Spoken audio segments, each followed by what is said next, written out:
जब भी बात चुनावों की आती है तो देश भर में माहौल गर्मा जाता है और हर जगह उसी के चर्चे होने लगते हैं।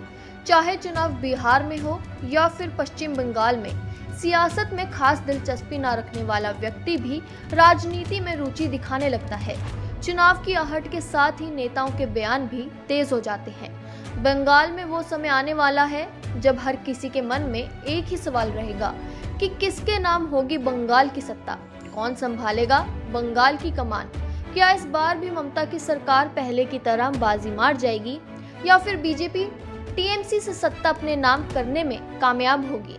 दरअसल बीजेपी और ऑल इंडिया तृणमूल कांग्रेस ने चुनावी शंखनाद कर दिया है। बीजेपी ने चुनावी अभियान की शुरुआत उत्तर बंगाल से कर दी है, तो वहीं तृणमूल कांग्रेस ने अपने गढ़ दक्षिण बंगाल से चुनावी मैदान में उतरने का ऐलान किया है।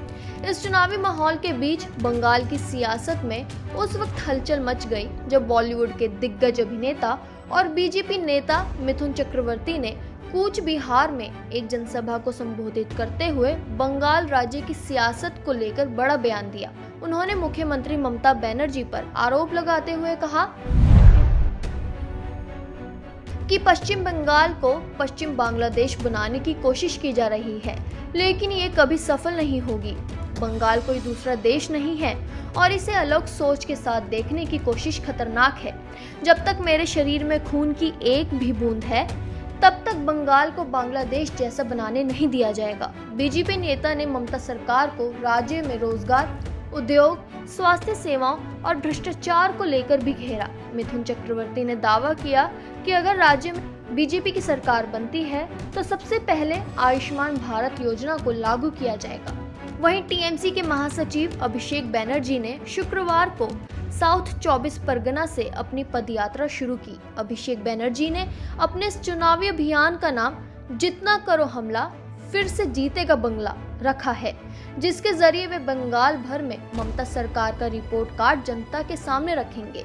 पदयात्रा शुरू करने से पहले अभिषेक बनर्जी ने साउथ 24 परगना के बरोईपुर में रैली की, जिसमें पूरे वक्त सिर्फ बीजेपी छाई रही।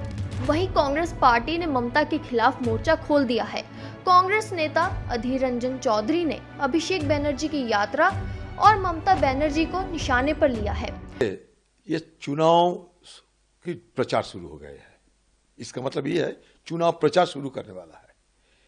और ये जो भतीजे जब चुनाव प्रचार करते हैं ना, उनके सारे जो इंतजामियात होते हैं, आम लोग खड़े खड़े भूखे पेट वही देखते रहते हैं। जब बंगाल में नौकरी नहीं है, कोई उद्योग नहीं है, जब बंगाल के लाखों की तादाद में प्रवासी मजदूरों भटक रहे हैं देश की कोने कोने में, तो भतीजा को लगा कि चलो इस बार एक यात्रा निकाले, लोगों को गुमराह करने की यात्रा। और ये भतीजे अकेले, इनके पीछे अगर फूफा न रहते ना, ये कहां छुप छुप के रहते थे। ये बुआ की ताकत पे ही ये भतीजा लड़खड़ा इधर उधर घूमते हैं। वो कह दे कि बुआ नहीं है मेरे साथ, मैं अकेले चले, तो आप देख पाओगे उनका ताकत। पीछे से खुद बुआ है। बुआ के खिलाफ सारे बंगाल में काफी आक्रोश, शिकायत दर्ज होते रहते हैं। और बुआ देखा कि ठीक है, इस बार आगे कम से कम भतीजों को आगे बढ़ाओ। मेरे खिलाफ जो शिकायतें हैं, उस तरीके की शिकायतें भतीजे के खिलाफ नहीं हो सकते, तो चलो मेरे शिकायत की बजाय, मुझसे सीधे सवाल करने की बजाय उनको देखकर अगर लोग दया करें। वहीं दूसरी ओर विपक्षी पार्टी के नेता सुवेदु अधिकारी ने बंगाल के मालदा में अपनी रैली को शुरुआत की है। अपनी रैली में ममता बनर्जी पर तंज कसते हुए सुवेदु अधिकारी ने चेतावनी दी कि वक्त बदलने वाला है। जो सलूक ममता सरकार ने बीजेपी के साथ किया, वैसा सलूक आने वाले समय में उनके साथ होगा। ऐसे में अब समझना होगा कि बंगाल की राजनीति किस करवट बैठती है। बंगाल में धार्मिक पहचान का मुद्दा एक बड़ा मुद्दा है। राज्य की राजनीति लंबे समय से हिंदू मुसलमान और बांग्लादेशी घुसपैठ जैसे मुद्दों से घिरी रही है। ऐसे में समझना होगा कि बंगाल की डेमोग्राफी राज्य में चुनावी समीकरण बदलने की ओर इशारा करती है। पश्चिम बंगाल में हिंदू आबादी का प्रतिशत कम से कम 1951 से लगातार घट रहा है। 1951 में पश्चिम बंगाल की जनसंख्या में हिंदुओं की संख्या 78.45% थी, जबकि 2001 में ये प्रतिशत घटकर 72.5% हो गया। वहीं 2011 में ये हिस्सा और घटकर 70.54% रह गया। इससे पता चलता है कि 1951 और 2011 के बीच हिंदू आबादी के हिस्से में लगभग 8% अंकों की गिरावट आई है।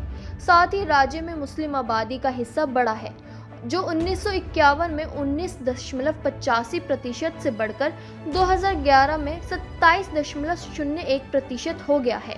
मुर्शिदाबाद और दक्षिण 24 परगना जैसे कुछ सीमावर्ती जिलों में ये जनसांख्यिकीय परिवर्तन और भी स्पष्ट है, जहां हिंदू आबादी का हिस्सा काफी कम हुआ है, जबकि मुस्लिम आबादी का हिस्सा बढ़ गया है। पिछले चुनाव में देखा गया है कि हिंदुओं ने बीजेपी को बड़ी संख्या में वोट किया है। बीजेपी की राजनीति में मुसलमान वोट बैंक की भूमिका महत्वपूर्ण है। हिंदू बीजेपी को वोट देते रहे हैं। ऐसे में अगर इस चुनाव में बीजेपी टीएमसी के हिंदू वोटरों को अपने साथ जोड़ने में कामयाब होती है, तो राज्य में बीजेपी के लिए सरकार बनाने का ऐतिहासिक अवसर बन सकता है।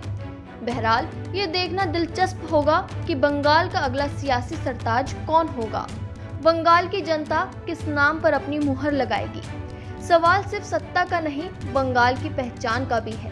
फिलहाल के लिए इस खबर में इतना ही। देश और दुनिया की बड़ी खबरों के लिए देखते रहिए पंजाब केसरी टीवी। हमसे जुड़े रहने के लिए हमारे YouTube चैनल को सब्सक्राइब करें और नई वीडियो की नोटिफिकेशन के लिए बेल आइकॉन को दबाएं।